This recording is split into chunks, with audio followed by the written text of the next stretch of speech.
A recent earthquake in Turkey shocked everyone to their core, killing 24,000 people. Many people believe that North America will be next on the list. There is no doubt that the U.S., being on the west coast, is more vulnerable to major earthquakes. So when is it going to happen, and how bad could it get? As bad as the San Andreas Fault was formed, maybe even worse. Let's find out in today's video on the unknown facts. Since we are talking about a disaster, let's first discuss the most recent one. Kahramanmaraş earthquake. This week, earthquake with a magnitude of 7.8 hits Turkey, killing nearly 24,000. It's being called the country's worst natural disaster in recent memory, and it's a stark reminder of how devastating strong earthquakes can be in places that aren't ready for them. A research geologist at the U.S. Geological Survey, Alex Hattem, told Insider that the U.S. is also prone to big earthquakes, especially along the west coast, because there are so many faults in the country. A fault is a break between two very large rocks. Hattem said, "We always keep an eye on the global seismic network, which is a seismic network." So of course, that means everywhere on Earth, including the US, and we know that there are many places in the US where an earthquake this big could happen. Geologists and seismologists can use fault lines and the history of earthquakes to try to figure out where the next big one might happen. John Louis, a geophysics professor at the University of Nevada, Reno, told Insider that Turkey is a place where many large and small tectonic plates meet. This makes Turkey a very seismically active area. Turkey hasn't had a big earthquake like this one since 1939, when nearly 33,000 people died. The two countries are especially vulnerable because of the fault lines, the dense population, the old ways of building, and the years-long civil war in Syria, which damaged the infrastructure in the area. But is there any biggest disaster going to happen in North America? Yes, it is, and further in the video, we will discuss the places in the US where big earthquakes can happen. The San Andreas Fault. The San Andreas Fault is a transform fault that goes through California for about 1,200 kilometers. Its motion is a right lateral strike-slip, and it defines the tectonic border between the Pacific Plate and the North American Plate. The fault splits into three parts. Each part is different and has a different chance of causing an earthquake. The fault slips between 20 and 35 millimeters per year. Fault zones.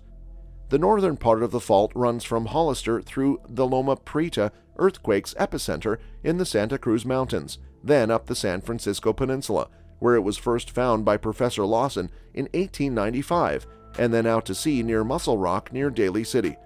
This is about where the earthquake that hit San Francisco in 1906 happened. At Bolinas Lagoon, just north of Stinson Beach in Marin County, the fault goes back onto land. It goes back underwater through the linear trough of Tamales Bay, which separates the Point Reyes Peninsula from the rest of the mainland. It runs just east of Bodega Head through Bodega Bay and back underwater, then back on land at Fort Ross. Around the San Francisco Bay Area, there are a number of large sister faults that run more or less parallel to each other. Each of these faults can cause earthquakes that are very dangerous. From Fort Ross, the northern part of the trail goes over land and forms a linear valley through which the Gualala River follows. At Point Arena, it goes back into the ocean. After that, it goes underwater along the coast until it gets close to Cape Mendocino. When it gets close to Cape Mendocino, it starts to curve to the west and ends at the Mendocino Triple Junction. The central part of the San Andreas Fault goes from Parkfield to Hollister in a northwesterly direction. The southern part of the fault and the part through Parkfield have earthquakes, but the rest of the central part of the fault has a phenomenon called aseismic creep, in which the fault slips continuously without causing earthquakes. The southern section starts near Bombay Beach, California. It is also called the Mojave segment. Near the Salton Sea and Box Canyon, there are layers that were pushed up by that part of the fault. The fault then goes along the southern base of the San Bernardino Mountains, goes through the Cajon Pass, and goes northwest along the northern base of the San Gabriel Mountains. The movement along the San Andreas Fault caused these mountains, which are often called the Transverse Range. At a road cut for the Antelope Valley Freeway in Palmdale, you can easily look at a part of the fault. The southern section, which goes from Parkfield in Monterey County to the Salton Sea, can have an earthquake with a magnitude of 8.1. At its closest point, this fault is about 56 kilometers northeast of Los Angeles. Plate boundaries. Plate tectonics causes the Pacific Plate, which is west of the fault, to move in a northwest direction, while the North American plate, which is east of the fault, moves towards the southwest, but more towards the southeast. In California, the rate of slippage is about 33 to 37 millimeters per year on average. As the North American plate moves toward the Pacific Ocean from the southwest, it is putting pressure on the east side of the fault. The name for this effect is coast ranges. The movement of the Pacific plate to the northwest is also causing strong compressional forces, which are especially strong where the North American plate has caused the San Andreas to jog westward. This led to the formation of the transverse ranges in Southern California, and to a lesser but still significant degree. Studies of how the Pacific and North American plates move in relation to each other have shown that the movement of the San Andreas and its branch faults can only explain about 75% of the movement. The rest of the movement has been found in the Walker Lane or Eastern California Shear Zone, which is east of the Sierra Nevada mountains. It is not clear why this is happening. There have been a number of ideas put forward, and research is still going on. One theory, which became more popular after the Landers earthquake in 1992, says that the plate boundary may be moving away from the San Andreas and towards Walker Lane in the east. Assuming that the boundary between the plates doesn't change as was thought, the landmass west of the San Andreas Fault, which includes Los Angeles, will eventually slide past San Francisco and then continue northwest towards the Aleutian Trench. This could take up to 20 million years. Around 30 million years ago, the San Andreas began to take shape. At this time, a spreading center between the Pacific Plate and the Farallon Plate was beginning to reach the subduction zone off the west coast of North America. The spreading ridge began to be subducted as the relative motion between the Pacific and North American plates differed from the relative motion between the Farallon and North American plates, resulting in a new relative motion and a new style of deformation at the plate boundaries. Most of the time, these geological features can be seen along the San Andreas Fault. It also talks about a possible reason why the basin and range changed shape, why the Baja California Peninsula broke off, and while the transverse range turned. About 5 million years ago, the main southern part of the San Andreas Fault started to form. Around 23 to 13 Ma, the Clemens-Well-Fenner-San Francisquito Fault Zone was the first known form of the southern part of the fault. This system added the San Gabriel Fault as the main source of movement between 10 and 5 Ma. At the moment, people think that the movement of the modern San Andreas will eventually go to a fault in the Eastern California Shear Zone. This intricate evolution is mostly driven by the Big Bend and/or a difference in the motion vector between the plates, as well as the trend of the fault and its surrounding branches, particularly along the southern segment. Seismologists have found that the San Andreas Fault near Parkfield in central California always causes a magnitude 6.0 earthquake about once every 22 years. After earthquakes were recorded in Parkfield in 1857, 1881, 1901, 1922, 1934, and 1966, scientists thought that another one would happen in 1993. In the end, it did happen in 2004. Parkfield has become one of the most important places in the world to study big earthquakes because of how often they can be predicted. Next biggest disaster.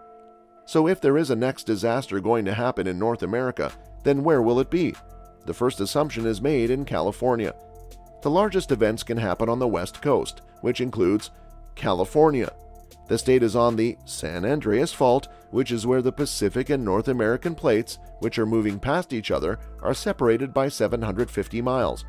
According to a shakeout scenario simulation done by the USGS in 2008, a 7.8 magnitude earthquake in Southern California can kill up to 1,800 people, with most of those deaths happening in the Los Angeles County.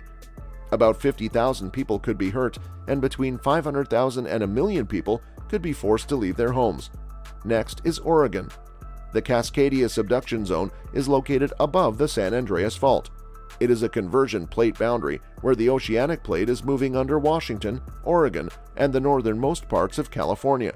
The San Andreas Fault, on the other hand, is made up of plates that slip sideways. The Oregon Department of Geology and Mineral Industries says that the Cascadia Fault is the state's most active subduction zone. Every 450 to 500 years on average, earthquakes with a magnitude of 8 to 9 happen there. The last time a quake of that size hit the state was in 1700. The State Department says that there are several other faults in Oregon that cause magnitude 5 to 6 earthquakes. The third one is Washington. The Cascadia subduction zone can also cause damage to Washington, even though the state is on fault lines that are similar to those in Turkey in that they are close to the surface of the earth. Harold Tobin, director of the Pacific Northwest Seismic Network, told KUOW radio station that the big earthquake will probably come from the Cascadia Fault, but nobody knows when that big one will happen. The fourth assumption could be Alaska. The Alaskan subduction zone is close to the southern coast of the state. This is where the Pacific Plate is being pushed under the state. The Earthquake Center at the University of Alaska Fairbanks says every year the Pacific Plate moves a few inches towards Alaska, which is usually thought of as part of the North American Plate.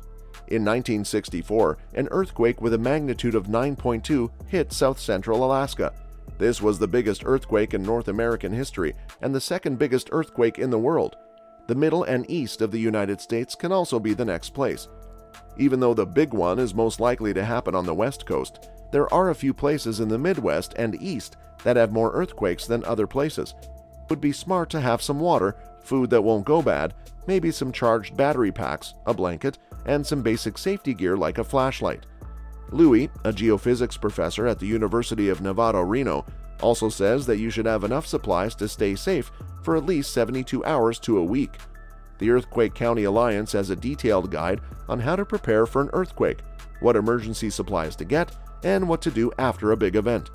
Louis said, "Earthquakes, at least for us Americans who don't live in big apartments, you can really protect yourself from them if you own your own property." So that was all about the video. Hope you find it informative. Then do subscribe to the channel, hit that like button, and press the bell icon for more updates like this. Thank you so much for watching, and we will see you all in our next video.